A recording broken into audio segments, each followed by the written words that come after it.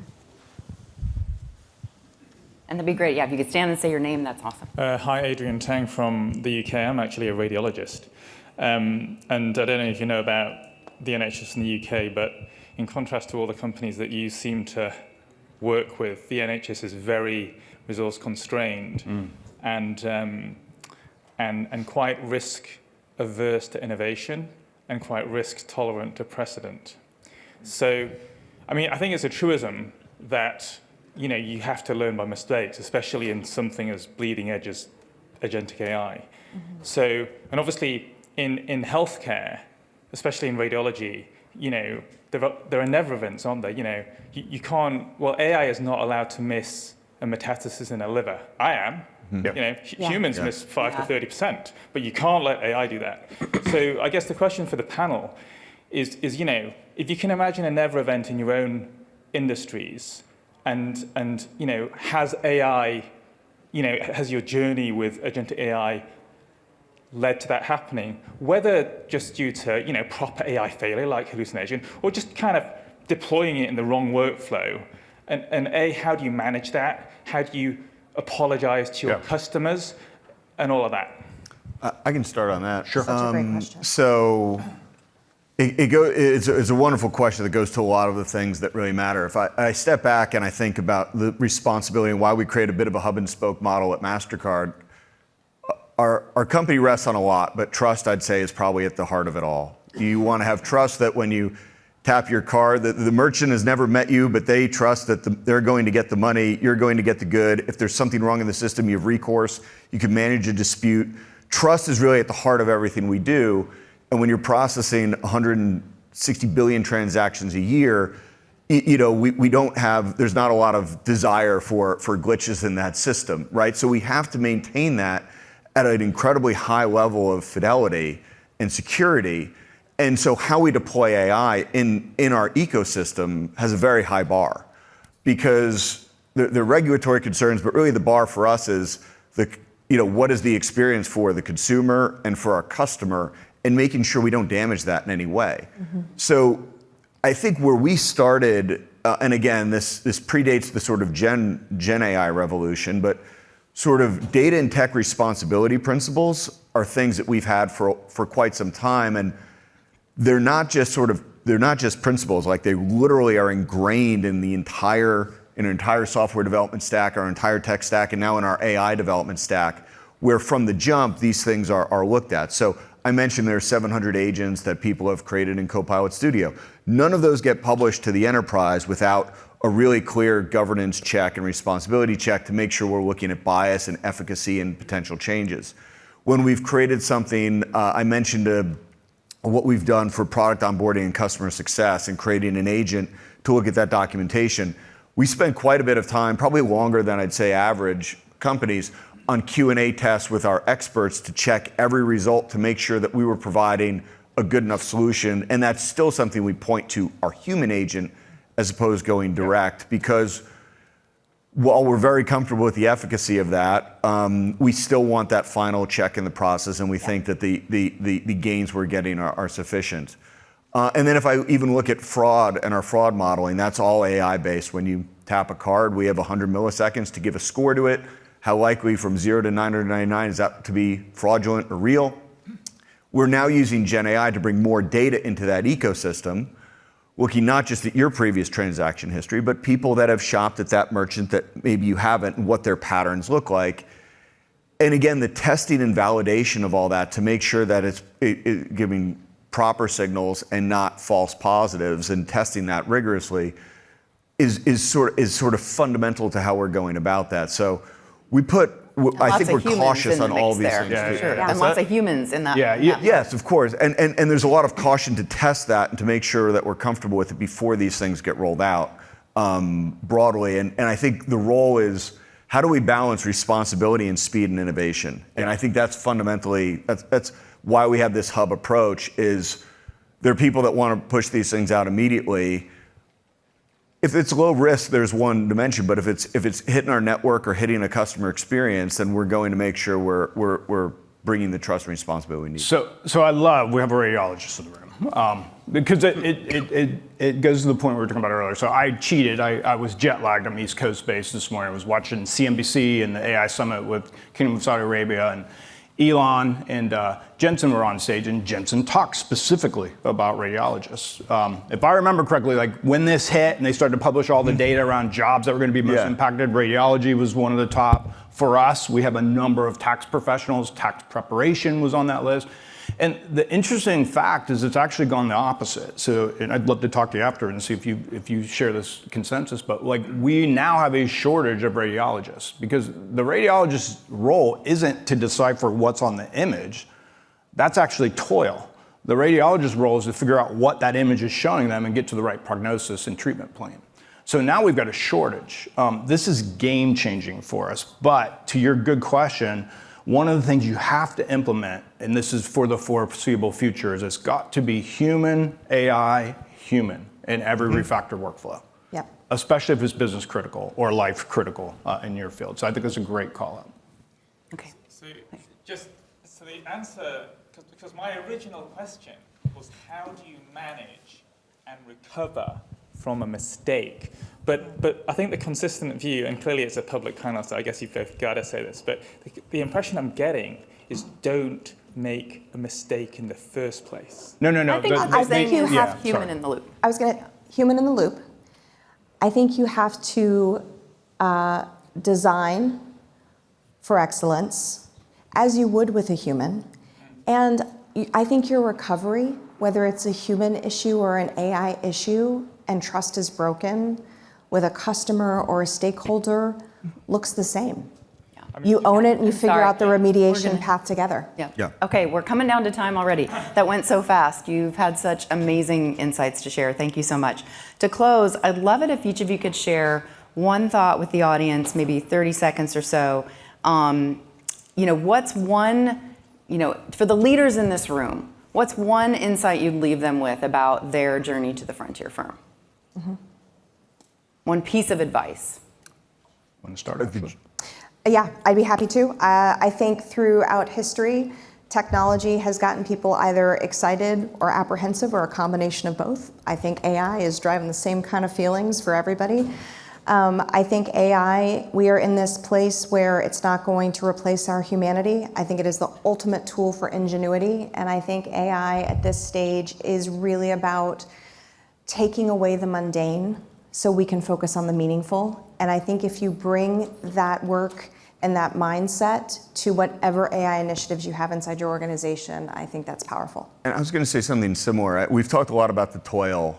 I think it's useful, and we've started to apply this in our team, to have two mindsets. One is, where are the ways in which we can take workflows and make them more efficient to give time back to people?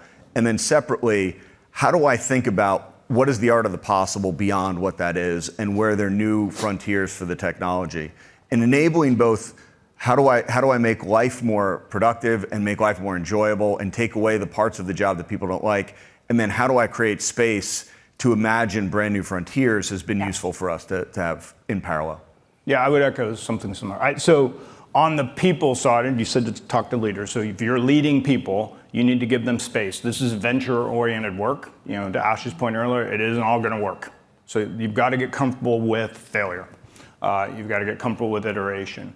Similarly, I mentioned earlier, you're going to now be managing a mixed workforce. You need to think about agents. They are a piece of software. However, they are a very different piece of software. You need to think about your agents in an analog that's very similar to your human workforce.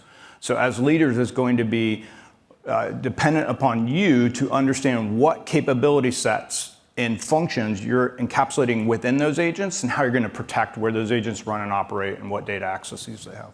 Great. Just to close, I'll say, as I close where I started at Microsoft, we do believe this agentic future is the future.